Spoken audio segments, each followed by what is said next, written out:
السلام عليكم ورحمة الله وبركاته. الحمد لله والصلاة والسلام على رسول الله وعلى آله وصحبه ومن والاه بعد. সম্মানিত ভাইরা, সুপ্রিয় বন্ধুরা, সুপ্রিয় দর্শক শ্রোতা, সিরাতুন নবী সাল্লাল্লাহু আলাইহি ওয়াসাল্লামের উপরে আমাদের ধারাবাহিক সাপ্তাহিক আলোচনা আজকে এই পর্বে সকল শ্রোতা মণ্ডলীকে শুভেচ্ছা জানাচ্ছি, স্বাগতম জানাচ্ছি এবং মোবারকবাদ জানিয়ে আজকে এই পর্ব আমরা শুরু করতে যাচ্ছি।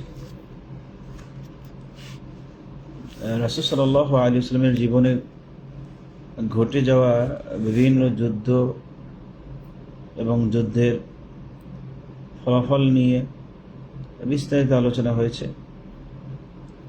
আল্লাহ রাসূল সাল্লাল্লাহু আলাইহি ওয়াসাল্লামের শেষ জীবনে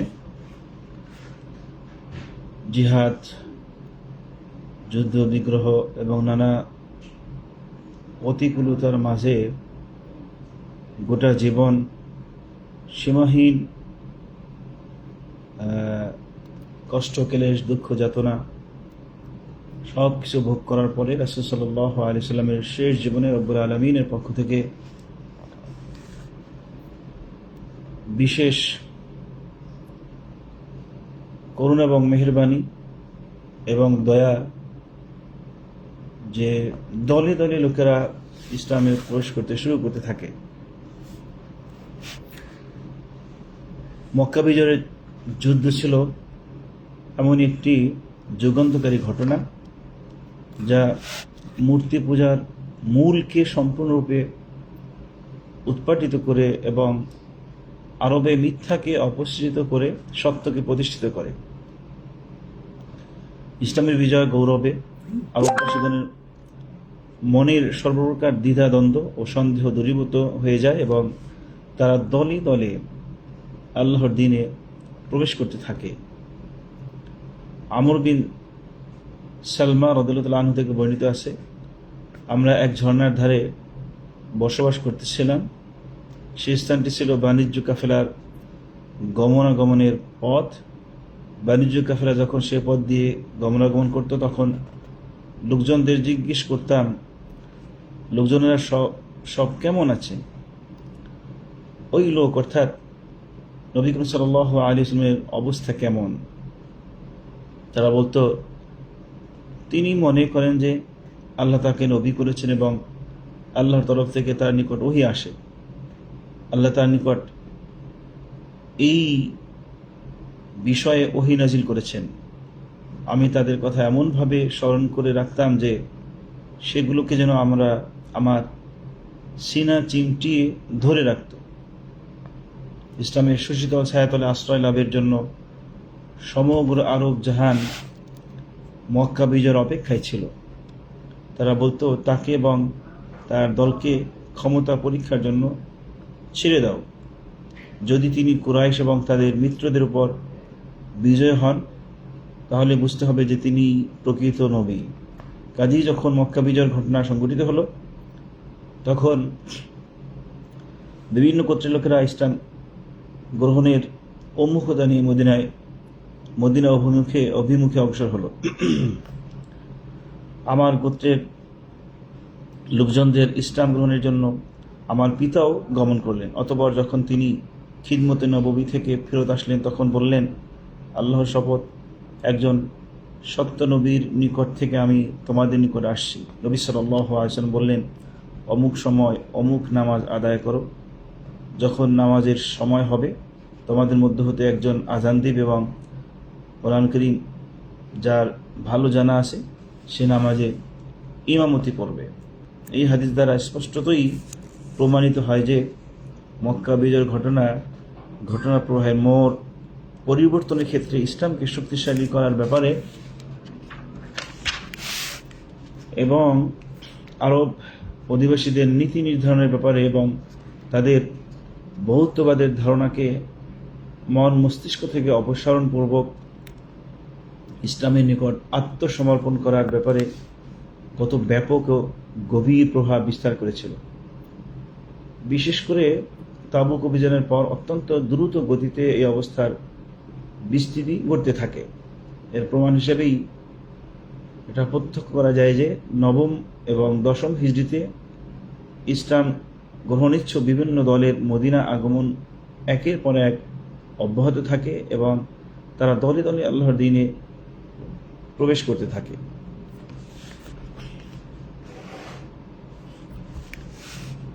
এই সময়ে আরববাসীগণ যে অত্যন্ত অধিক সংখ্যক হারে ইসলামে দীক্ষিত হতে থাকেন এবং তার উৎকৃষ্ট প্রমাণ হচ্ছে সেনাবাহিনী। মক্কা বিজয়ের প্রাক্কালে যে ক্ষেত্রে সেনাবাহিনীতে সৈন্য সংখ্যা ছিল মাত্র 10,000, সেক্ষেত্রে একটি বছর অতিবাহিত না হতেই মুসলিম বাহিনীর সৈন্য সংখ্যা উন্নীত হয় 30,000-এ।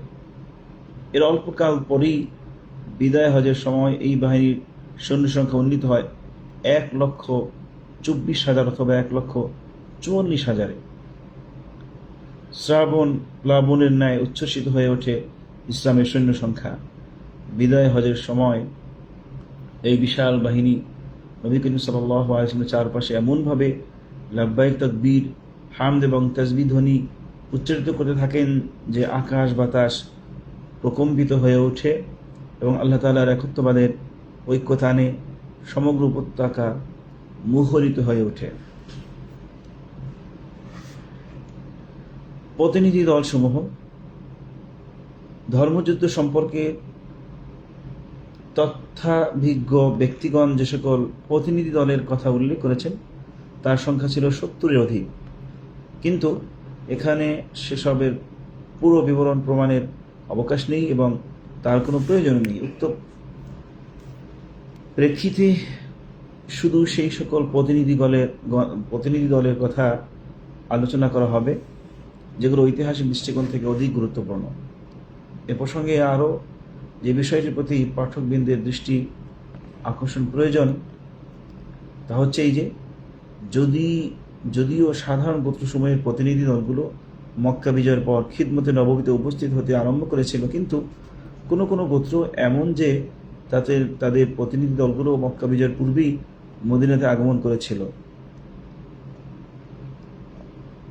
এখানে কিছু প্রতিনিধিদের আগমনের বিষয়গুলো উল্লেখ করা হবে, যে সকল বিষয়গুলো খুবই প্রসিদ্ধ এবং যার প্রভাব ছিল অনেক এবং অনেক। আব্দুল কাইসের প্রতিনিধি দল, এই গোত্রের প্রতিনিধি দল 2বার খেদমতে নববীতে উপস্থিত হয়েছিল, প্রথমবার 5ম হিজরিতে কিংবা তারও কিছু পূর্বে এবং দ্বিতীয়বার 9ম হিজরিতে। প্রথমবার তাদের আগমনের কারণ ছিল এই যে ওই গোত্রের মুনকিস বিন হেব্বান নামক এক ব্যক্তি বাণিজ্য পণ্যাদি নিয়ে মদিনায় যাতায়াত করত। রাসূলুল্লাহ সাল্লাল্লাহু আলাইহি সাল্লাম তার হিজরতের পর প্রথমবার যখন সে মদিনায় আগমন করলো তখন ইসলাম সম্পর্কে অবহিত হয়ে মুসলমান হয়ে গেল। অতঃপর রাসূলুল্লাহ সাল্লাল্লাহু আলাইহি সাল্লাম একটি পত্র সহ নিজ গোত্রে প্রত্যাবর্তন করল। সেই ব্যক্তিটি ইসলামের বিষয় দিয়ে অবগত হয়ে সেই গোত্রের লোকজনেরাও ইসলাম গ্রহণ করল। 13 কিংবা 14 জনের সমন্বয়ে গঠিত একটি প্রতিনিধি দল হারাম মাসগুলোর মধ্যে খিদমতে নববীতে গিয়ে হাজির হলো। সেই সময় প্রতিনিধি দল নবী করিম সাল্লাল্লাহু আলাইহি ওয়াসাল্লামের নিকট ঈমান এবং পানীয় দ্রব্যাদি সম্পর্কে প্রশ্ন উত্থাপন করেছিল, কিন্তু উক্ত দলের নেতা ছিল আল আশাজ আল আসরি, যাদের সম্পর্কে রাসূলুল্লাহ সাল্লাল্লাহু আলাইহি ওয়াসাল্লাম বলেছেন যে তোমাদের মধ্যে এমন দুটো স্বভাব রয়েছে যা আল্লাহ তাআলা পছন্দ করেন এবং তা হচ্ছে দূরদর্শিতা ও ধৈর্য। ইতিপূর্বে যেমনটি উল্লেখ হয়েছে, উক্ত গোত্রের দ্বিতীয় দলটি আগমন করেছিল 9ম হিজরিতে। ওই সময় দলের সদস্য সংখ্যা ছিল 40। তাদের অন্যতম ছিল আলা বিন জারুদ আবদি নামক একজন খ্রিস্টান, কিন্তু সে ইসলাম ধর্ম গ্রহণ করেছিল এবং তার ইসলামী ছিল উত্তম। দাউস গোত্রের প্রতিনিধি দল 7ম হিজরির প্রথম ভাগে এই প্রতিনিধি দল মদিনায় আগমন করে এবং রাসূলুল্লাহ সাল্লাল্লাহু আলাইহি ওয়াসাল্লামের সেই সময় খায়বার অবস্থান করছিলেন। ইতিপূর্বে এটা উল্লিখিত হয়েছে যে উক্ত গোত্রের নেতা তোফাইল বিন আমর দাউসি রাদিয়াল্লাহু আনহু ওই সময় ইসলামের আওতাভুক্ত হয়েছিলেন। যখন নবী করিম সাল্লাল্লাহু আলাইহি ওয়াসাল্লাম মক্কায় ছিলেন, অতঃপর তিনি নিজ সম্প্রদায়ের নিকট প্রত্যাবর্তন এবং দাওয়াত ও তাবলীগের কাজে মনোনিবেশপূর্বক অবিরামভাবে কাজ করে যেতে থাকেন, কিন্তু তার সম্প্রদায়ের লোকেরা নানা প্রকার ছলনার আশ্রয় নিয়ে বিলম্ব করতে থাকে। এভাবে অযথা সময় অতিবাহিত হওয়ার কারণে তোফায়েল তাদের ব্যাপারে নিরাশ হয়ে পড়েন এবং খিদমতে নববীতে হাজির হয়ে দাউস গোত্রের লোকজনদের বদদোয়ার পরিবর্তে রাসূলুল্লাহ সাল্লাল্লাহু আলাইহি ওয়াসাল্লাম এই বলে দোয়া করেন, হে আল্লাহ, দাউস গোত্রের লোকজনদের হেদায়েত করুন। রাসূল সাল্লাল্লাহু আলাইহি ওয়াসাল্লামের দোয়ার বরকতে দাউস গোত্রের লোকেরা মুসলমান হয়ে যায়। তোফায়েল দাউসি নিজ সম্প্রদায়ের 70 কিংবা 80টি পরিবারের একটি দল সহ 7ম হিজরির প্রথম ভাগে মদিনায় আগমন করেন। ওই সময় নবী করিম সাল্লাল্লাহু আলাইহি ওয়াসাল্লাম খায়বার গিয়েছিলেন। এ কারণে তোফায়েল সামনের দিকে অগ্রসর হয়ে খায়বারে রাসূলুল্লাহ সাল্লাল্লাহু আলাইহি ওয়াসাল্লামের সঙ্গে মিলিত হন। ফারওয়া বিন আমর জুজামির সংবাদ বহন। ফারওয়া ছিলেন রোমক সেনাবাহিনীতে একজন আরবীয় সেনাপতি। রোমিগণ তাকে রোমক সাম্রাজ্যের সীমান্তে আরব অঞ্চলসমূহের গভর্নর নিযুক্ত করেছিলেন। তার কেন্দ্র ছিল মায়ান অর্থাৎ দক্ষিণ উর্দুন এবং পার্শ্ববর্তী অঞ্চলে এর কার্যকারিতা ছিল। মুতা যুদ্ধে 8ম হিজরি তিনি মুসলমানদের বিরুদ্ধে যুদ্ধ করেন। এই যুদ্ধে তিনি মুসলমানদের বীরত্ব এবং সমর দক্ষতা দেখে মুগ্ধ হন এবং ইসলাম গ্রহণ করেন। অতঃপর একজন সংবাদবাহকের মাধ্যমে তার মুসলমান হওয়ার সংবাদ তিনি রাসূলুল্লাহ সাল্লাল্লাহু আলাইহি ওয়াসাল্লামের নিকট প্রেরণ করেন। উপঢৌকনের মধ্যে একটি সাদা খচ্চরও তিনি প্রেরণ করেন। রোমিগণ তার মুসলমান হওয়ার সংবাদে তাকে বন্দী করে কয়েদখানায় নিক্ষেপ করে। অথবা ইসলাম পরিত্যাগ পূর্বক পুনরায় পূর্ব ধর্মে প্রবেশ করা নতুবা মৃত্যুর জন্য প্রস্তুত হওয়ার ব্যাপারে সিদ্ধান্ত গ্রহণের জন্য তাকে বলা হয়। তিনি ইসলাম পরিত্যাগ করার চাইতে মৃত্যুবরণ করাকেই প্রাধান্য দেন। কাজেই ফিলিস্তিনের আফরা নামক এক ঝর্ণার উপরে সুলি কাষ্ঠে ঝুলিয়ে তাকে হত্যা করা হয়। তিনি শহীদ হয়ে যান। সাদা প্রতিনিধি দল। নবী করিম সাল্লাল্লাহু আলাইহি ওয়াসাল্লামের জিররানা হতে প্রত্যাবর্তনের পর 8ম হিজরিতে এই প্রতিনিধি দল খিদমতে নববীতে উপস্থিত হন।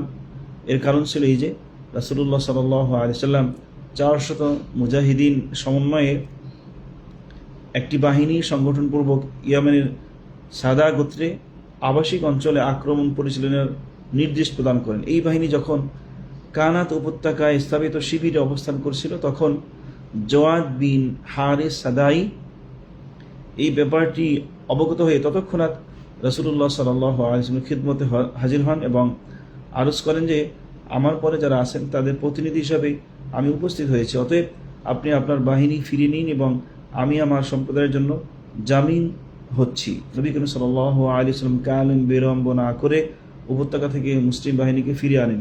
এরপর নিজ গোত্রে ফিরে গিয়ে জিয়াদ রাসূলুল্লাহ সাল্লাল্লাহু আলাইহি ওয়াসাল্লামের দরবারে উপস্থিত হওয়ার জন্য নিজ সম্প্রদায়ের লোকজনদের উৎসাহিত করতে থাকেন। এর ফলে 15 জনের একটি দল খিদমতে নববীতে উপস্থিত হয়ে ইসলাম গ্রহণে আজ্ঞানুবর্তী হওয়ার শপথ গ্রহণ করে। অতঃপর নিজ সম্প্রদায়ের নিকট প্রত্যাবর্তন করে দাওয়াত ও তাবলীগের কাজে রত হয়। এর ফলে উক্ত সম্প্রদায়ের মধ্যে ইসলাম প্রসার লাভ করে। বিদায় হজের সময় উক্ত সম্প্রদায়ের 100 ব্যক্তি রাসূলুল্লাহ সাল্লাল্লাহু আলাইহি ওয়াসাল্লামের খিদমতে উপস্থিত হওয়ার সম্মান অর্জন করে। আজকে আমরা এই পর্যন্তই থাকলো। পরবর্তী পর্বে ইনশাআল্লাহ পরবর্তী প্রতিনিধিদের বিভিন্ন প্রতিনিধিদের আগমন এবং তার সাথে সংশ্লিষ্ট বিষয় নিয়ে আলোচনা করব। প্রিয় ভাইয়েরা, আল্লাহ রাসূল সাল্লাল্লাহু আলাইহি ওয়াসাল্লামের শেষ জীবনে এভাবেই বিভিন্ন গোত্র বিভিন্ন প্রতিনিধি আসতে থাকে এবং দলে দলে ইসলাম গ্রহণ করতে থাকে এবং এটাই ছিল আল্লাহ তাআলার পরিকল্পনা এবং আল্লাহ তাআলার ইচ্ছা। আল্লাহ রাসূল সাল্লাল্লাহু আলাইহি ওয়াসাল্লামের 23 বছরের নবুয়তের জিন্দেগি নানা চড়াই উতরাই পাড়ি দিয়ে নানা ধরনের দুঃখ কষ্ট ক্লেশ সীমাহীন ইসলামের জন্য আল্লাহ তাআলার দ্বীনের দাওয়াতের জন্য সীমাহীন কষ্ট স্বীকার করে আল্লাহ রাসূল সাল্লাল্লাহু আলাইহি ওয়াসাল্লাম অনেকগুলো যুদ্ধ, যেগুলো বর্ণনা আমরা ইতিমধ্যে দিয়েছি, কোনো যুদ্ধে তিনি সরাসরি অংশগ্রহণ করেছেন, কোনো যুদ্ধে তিনি নেতৃত্ব দিয়েছেন পিছন থেকে। এভাবে আল্লাহ তাআলা তার দ্বীনকে পরিপূর্ণতা দান করেন। সুতরাং যে ইসলামের জন্য এত কষ্ট স্বীকার করেছেন রাসূল সাল্লাল্লাহু আলাইহি ওয়াসাল্লাম, যেই দ্বীনকে পরিপূর্ণতা দিতে গিয়ে আল্লাহ রাসূল সাল্লাল্লাহু আলাইহি ওয়াসাল্লাম এভাবে কষ্ট স্বীকার করেছেন, সাহাবায়ে কেরাম তাদের তাজা রক্ত এই জমিনে ঢেলে দিয়েছেন। সুতরাং সেই ইসলাম আমরা যারা গ্রহণ করেছি, যে সেই তাওহীদের মর্মবাণী অমীয় বাণী যারা আমরা ধারণ করেছি এবং মেনে নিয়েছি আখিরাতের কল্যাণ এবং পুরস্কারের আশায়, আল্লাহ তাআলার সন্তুষ্টির আশায় এবং আল্লাহ তাআলার অসন্তুষ্টি থেকে বেঁচে থাকার আশায়, আমাদেরকেও এই বিষয়টি এভাবেই মেনে নিতে হবে। আখিরাতের কল্যাণ যদি আমরা চাই, আখিরাতের মুক্তি যদি আমরা চাই, তাহলে দুনিয়ার জীবনটা আমাদের জন্য এতটা আরাম খুঁজতে হবে না, এতটা সাজসজ্জা, এতটা ভোগ বিলাস, এতটা দুনিয়ার মত্ত হয়ে যাওয়া যা আমরা বর্তমান পৃথিবীর মুসলমানদের মাঝে দেখতেছি, চলবে না। এটা বিপরীতমুখী হয়ে গেল। সুতরাং আখিরাতের কল্যাণের জন্য, মুক্তির জন্য আমাদেরকে স্যাক্রিফাইস, দুনিয়ার জীবনে কষ্ট স্বীকার খুব স্বাভাবিকভাবেই মেনে নিতে হবে।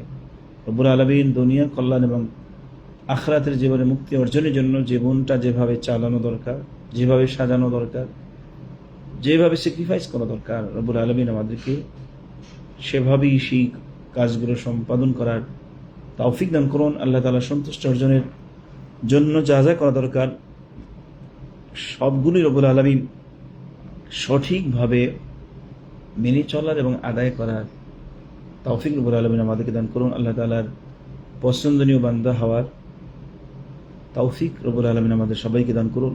বর্তমান পৃথিবীর জটিল এবং কঠিন পরিস্থিতিতে মুসলমানদেরকে রব্বুল আলামিন হেফাজত করুন।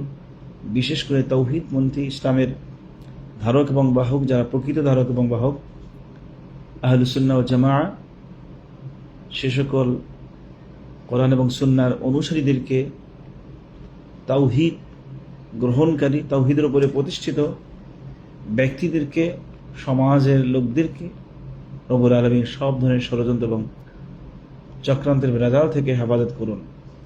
দুনিয়ার বুকে সঠিক ইসলাম এবং সঠিক দ্বীন আবার নতুন করে রব্বুল আলামিন তার শ্রেষ্ঠত্ব, তার কর্তৃত্ব রব্বুল আলামিন দুনিয়ার মুসলমানদের হাতে দান করুন।